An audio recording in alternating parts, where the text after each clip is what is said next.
ہماری آج کی ویڈیو کا آغاز ہوتا ہے سومیری تہذیب کے زوال سے۔ زمانے کی طاقتور سومیری شہری ریاستیں جیسے کہ ار اور ارک دھیرے دھیرے کمزور ہو گئی تھی، جس سے میزوپوٹیمیا میں طاقت کا خلا پیدا ہوا تھا اور سیاسی ہلچل مچ گئی تھی، اور اسی سیاسی ہلچل میں ایک بصیرت والا لیڈر ابھرا، سرگن دی گریٹ۔ جی ہاں دوستو، یہ وہی سرگن دی گریٹ ہے جس نے آگے چل کر ایک مشہور اکادی سلطنت قائم کی۔ نہ صرف قائم کی بلکہ اسے بہت ترقی یافتہ بنایا، جسے آج انسانی تاریخ میں دنیا کی پہلی سلطنت مانا جاتا ہے۔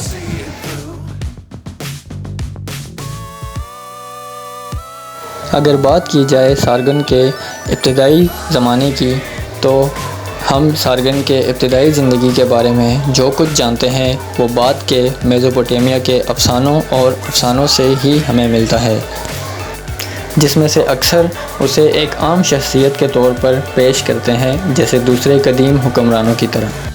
ایک مشہور افسانے کے مطابق سارگن کی پیدائش اجوپیرانو شہر کے ایک غریب گھرانے میں ہوئی، جس کے بارے میں خیال کیا جاتا ہے کہ یہ عراق میں جدید دور کے کرکوک کے قریب واقع ہے۔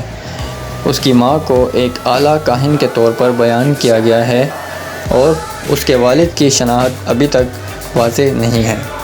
سارگن کو ایک سرکنڈے کی ٹوکری میں رکھا گیا تھا اور اسے دریائے فرات میں چھوڑ دیا تھا۔ اسے اکی نامی ایک باغبان نے دریافت کیا اور اس کی پرورش کی۔ کہا جاتا ہے کہ اس نے معاشرے کی صفوں میں اپنا پہلے ایک مقامی حکمران کے لیے ایک پیالی کے طور پر اور پھر ایک ممتاز فوجی رہنما کے طور پر۔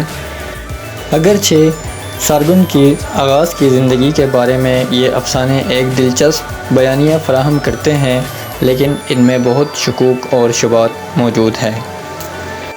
تاہم جو بات واضح ہے وہ یہ ہے کہ سرگن دی گریٹ نے ایک بہت بڑی کامیابی حاصل کی اور قدیم میزوپوٹیمیا کے طاقتور ترین حکمرانوں میں سے ایک بنا۔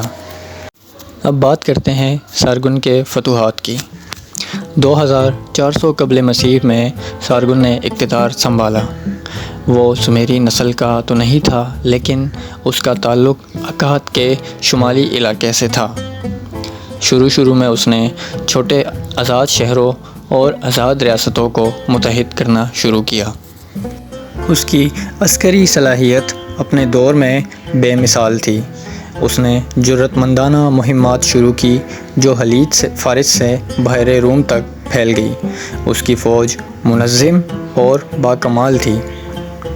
وہ شہر کے بعد شہر فتح کرتا رہا، اور اس نے ایسے ہتھ کنڈے استعمال کیے جو بعد میں پوری تاریخ میں سلطنتوں پر اثر انداز ہوتے رہیں۔ مگر سارگن کا دور صرف فتوحات تک محدود نہیں تھا، بلکہ یہ قابل ذکر ترقی اور بہتری کا دور تھا۔ اس کی حکمرانی کے تحت اکادین سلطنت نے شہروں کی منصوبہ بندی کے پرجوش منصوبے شروع کیے، جس میں اکاد اور اکاد جیسے شہروں نے عظیم الشان زیگورات، مندروں اور یادگار فن تعمیر کو دیکھا۔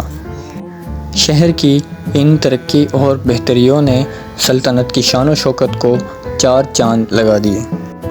سارگن کی سلطنت نے تحریر کے ارتقاء میں بھی اہم کردار ادا کیا۔ یونیفارم رسم الخط، جو کبھی سومیرین تک محدود تھا، پورے اکادین سلطنت میں ایک زبانی زبان بن گیا۔ اس نے بے مثال پیمانے پر مواصلات، ریکارڈ رکھنے اور حکمرانی میں سہولت فراہم کی۔ سارگن نے ایک معیاری قانونی نظام کی ضرورت کو تسلیم کیا، جس کا مقصد انصاف کو یقینی بنانا تھا، جو کہ مستحکم حکمرانی کے لیے سارگن کے عزم کا ثبوت ہے۔ لیکن دوستو، ہر سلطنت کی طرح اس کے زوال کا بھی آغاز ہوا۔ اپنی شان و شوکت اور اعتراعات کے باوجود اکادین سلطنت کو کئی چیلنجوں کا سامنا کرنا پڑا، جو بالآخر اس کے زوال کا باعث بنے، جس میں سے چند ایک وجوہات ہم آپ کے سامنے رکھتے ہیں۔ اندرونی جدوجہد۔ سارگن کے جانشینوں نے سلطنت کے وسیع علاقوں کو برقرار رکھنے کے لیے بہت کوششیں کیں۔ مگر سیاسی عدم استحکام اور بغاوتوں سمیت اندرونی کشمکش نے اس کی بنیادیں کمزور کر دیں۔ ماحولیاتی عوامل جیسے خشک سالی اور فصلوں کی ناکامی نے سلطنت کے مسائل کو بڑھاوا دیا۔ زرعی پیداوار میں کمی نے وسائل کو تنگ کیا اور سماج میں بدامنی کا باعث بنا۔